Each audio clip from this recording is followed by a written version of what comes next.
waɗanda suke aiwatar da ayyuka na barna da fasadi, to su sani cewa an yi kafin su al'ummomi sun shuɗe, sun fi su ƙarfi, sun fi su wadata, sun fi su arzikin 'ya'ya, suka dukufa akan irin wannan barna da irin wannan fasadi, kuma ƙarshe ba su share ba, kuma kuma kun zo kuna koyi da su kuna irin nasu.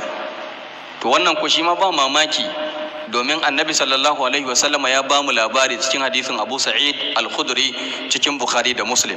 Annabi tsira da amincin Allah sabbata gare shi yace la tattabi'unna sanana man kana qablakum shibran bi shibrin dhira'an bi dhira'in hatta law dakhalu juhra dabbin la dakhaltumuhu. Qalu ya Rasulullah al-yahudu wan nasara qala faman. Annabi sallallahu alaihi wasallam ya ce tabbas za ku bibiyi tafarkin waɗanda suka gabace ku, maɓarnata da suka shuɗe, za ku bibiyi tafarkinsu shibran bi shibrin, kamu da kamu za ku dinga tafiya, zira'an bi zira'in, zira'i da zira'i, ma'ana dai daidai da daidai. A wata riwayar hadwal qazzati bil qazza, kamar yadda kan masu suke yin seti lokacin da za a yi harbi, to haka za ku dinga kafaɗa da su wajen aikata ayyukan barna. Hatta law dakhalu juhra dabbin, da a ce sun shiga ramin damo, la dakhaltumuhu, kuma da sai kun shiga. Ya zo a wata riwaya ma cewa da a ce cikinsu wani ya tari uwarsa a kasuwa, to cikin al'umma ta ma sai an samu wanda zai tari uwarsa a kasuwa. Wato babu wani hali daga cikin munanan halin mabarnatan baya face a cikin wannan al'umma sai an samu masu koyi da su wajen aiwatar da wannan hali.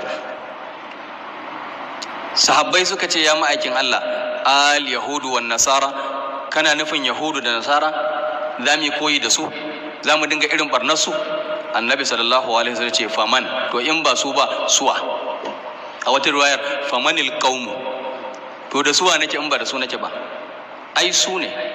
Za ku zo kuna koyi da Yahudawa, za ku zo kuna koyi da Nasara, kuma babu ne koyi da Yahudawa wajen sutura, koyi da Yahudawa wajen aski, koyi da Yahudawa wajen tafiya, koyi da Yahudawa wajen magana, koyi da Yahudawa wajen biki, koyi da Yahudawa wajen murna, koyi da Yahudawa wajen bakin ciki, koyi da Yahudawa a komai. Sai ka samu cewa Yahudawa suna kawo mana waɗansu su fita su je kasashen waje su ga yadda ake, sai su zo sai su yi, sai ya burge mu, sai mu dinga narkewa a ciki. Shikenan sai ga yanzu musulmi wai zai iya, wai musulmi ne zai tara mutane ana murna, sai a sa wani dan farin abu a gaba mai laushi, ko kek ne ko menene, a sassa masa fulawa, sai a kawo wuka, sai a yanka, shikenan sai a yi tafi. Wai ya shekara 40, wai ya shekara 40, kaji abin tausayi. Ko ya shekara 30, wai yana murna ana tafi. Yahudanci ne, waɗanda ba su yi imani da lahira ba. Ka shekara 40 ai kuka za ka yi, ka shekara 50 ai kuka za ka yi, ka shekara 60 kuka me ya rage maka? Numfashin nan in ka ja ba za ka sake wani ba, in ka furo ba za ka sake wani ba. Garin nan in ya waye ajalinka ya matso. Me abun murna har kana yanka abu ana maka tafi cewa ka ƙara shekara 1? Za ka yi ta ganin su a Facebook suna rubuta I am +1 today. Yau ni na ƙara shekara 1, yana murna, sai a dinga tura masa happy birthday, happy birthday. Ka taɓa ganin in ban da batan basira ba mutum yana murna ya kusa mutuwa? To ai batan basira ne. Kana murna ka kusa mutuwa, saura na shekara 10 ba nan mutu, saura na shekara 5 in mutu. Haka ne ma'anar abun, haka ne ma'anar abun. To amma a wurin mutuwa muka koya, mun koya ne a wurin waɗanda ba su yi imani da lahira ba.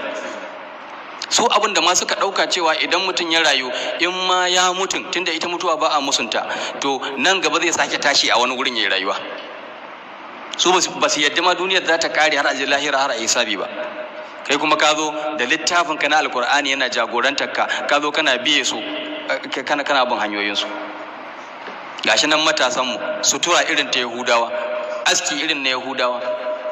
Mutum yana ganin ɗansa da mummunan aski ba zai ce masa komai ba, sai ya ce su ubana manya, an girma tunda an lalace.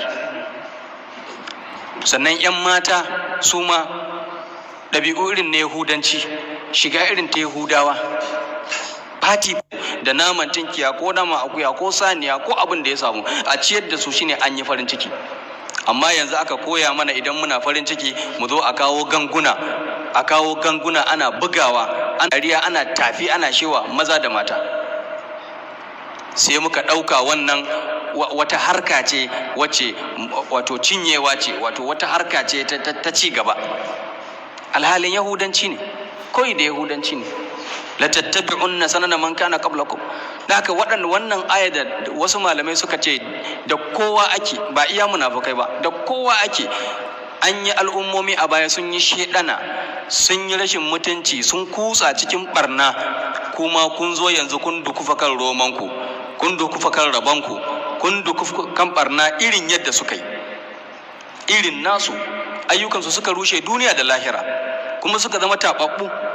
Kenan duk wanda ya bi irin tafarkinsu aikinsa zai rushe, kenan duk wanda ya bi irin tafarkinsu zai zama taɓaɓɓe. Har sai mun dawo kan littafin nan, mun koyi ibadar da ke cikinsa, mun koyi ladubba da tarbiyyar da ke cikinsa, mun yi watsi da waɗannan ababen koyin da muke gani daga ƙasashen yamma wanda suke zuwa suke dabaibayar mu, suna cutar da mu, suna raba mu da addininmu. Alhalin manufarmu da su, imaninmu da su ba iri ɗaya bane ba. Allah ya shiryar da mu. To sai Allah ya ci gaba da cewa